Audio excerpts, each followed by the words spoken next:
Hello viewers, कैसे हैं आप? उम्मीद करती हूँ आप सब ठीक होंगे। आज हम आपसे बात करेंगे एस्टिमोम टैबलेट के बारे में कि इसके बेसिस यूजेस क्या हैं, कि इसको किन कंडीशन में इस्तेमाल किया जाता है और इसके सही इस्तेमाल क्या-क्या हैं और इसको इस्तेमाल करके क्या-क्या साइड इफ़ेक्ट हो सकते हैं। वैसे तो हर मेडिसिन के अपने-अपने साइड इफ़ेक्ट ज़रूर होते हैं। तो आज बात करेंगे हम एस्टिमोम टैबलेट के बारे में। एस्टिमोम टैबलेट का फार्मूला मेसोपोस्ट्रोल है। ये 10 टैबलेट का पैक होता है और जाफा कंपनी इस मेडिसिन को प्रोड्यूस कर रही है।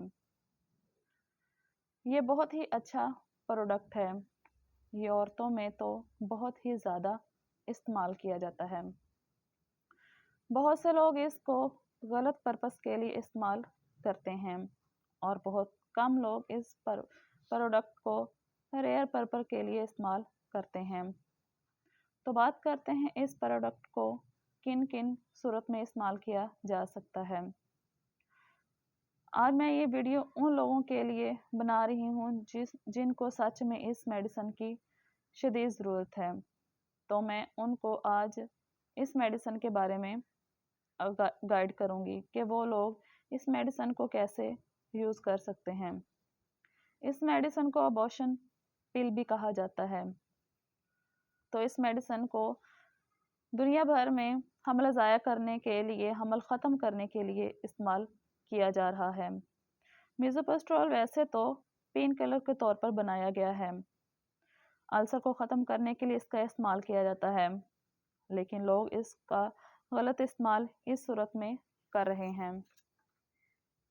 अब बात करते हैं हम एस्टिमोम के यूज़ेस के बारे में। इसको यूज़ करके आप 3 माह के हमल को ख़त्म कर सकते हैं। बहुत से मैरिड कपल ये प्रॉब्लम हो जाता है कि वो प्रेगनेंसी नहीं चाहते, पर प्रेगनेंसी हो जाती है।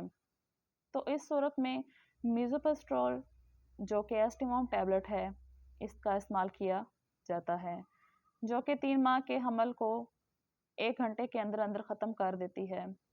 इस टैबलेट के इस्तेमाल से आप 3 माह के हमल को बआसानी ख़त्म कर सकते हैं।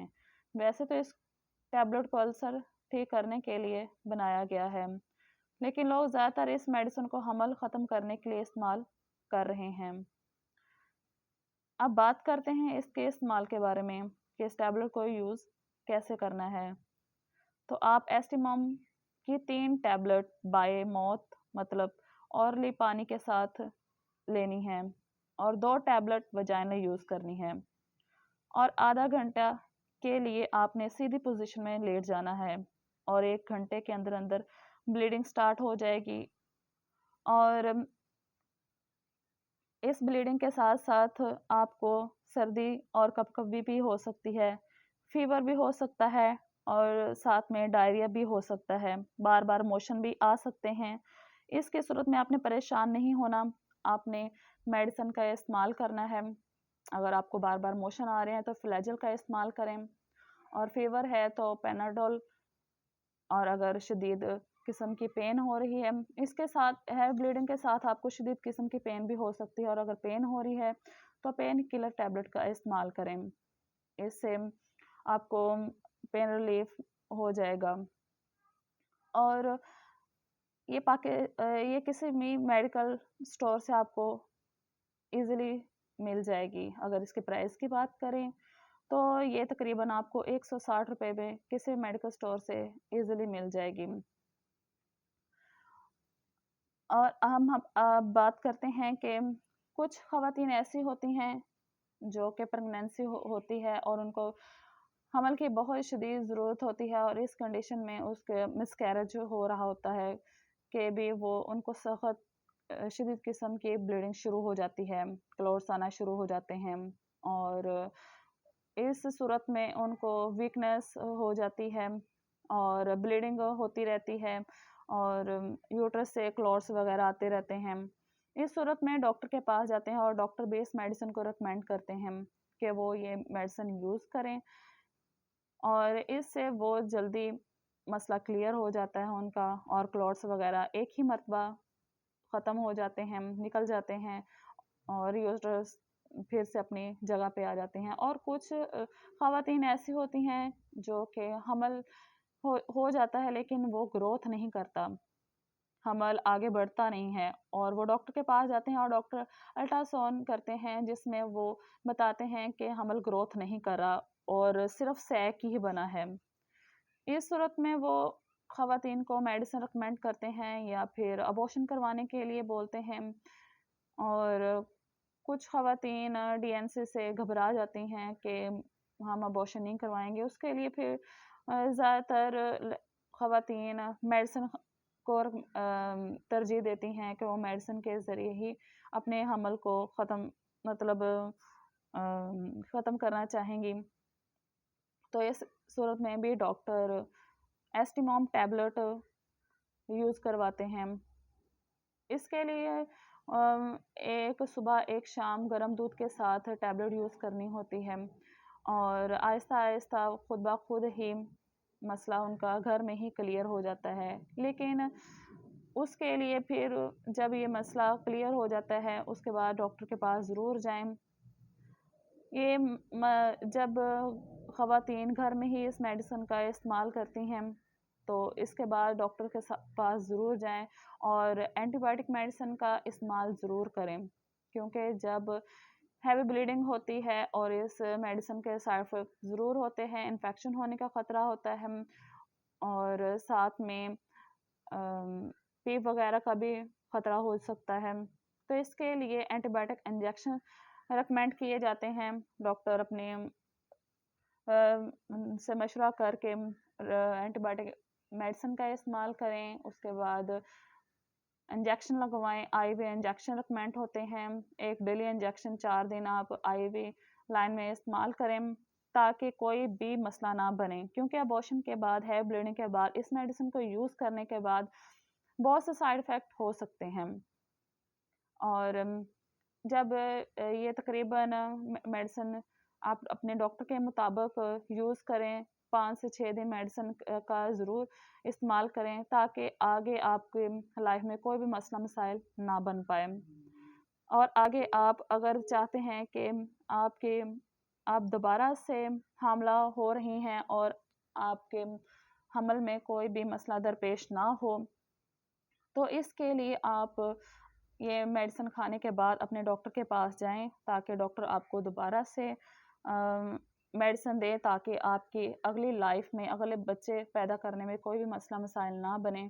तो इसके लिए डॉक्टर आपको फोलिक एसिड का इस्तेमाल करवाएँगे।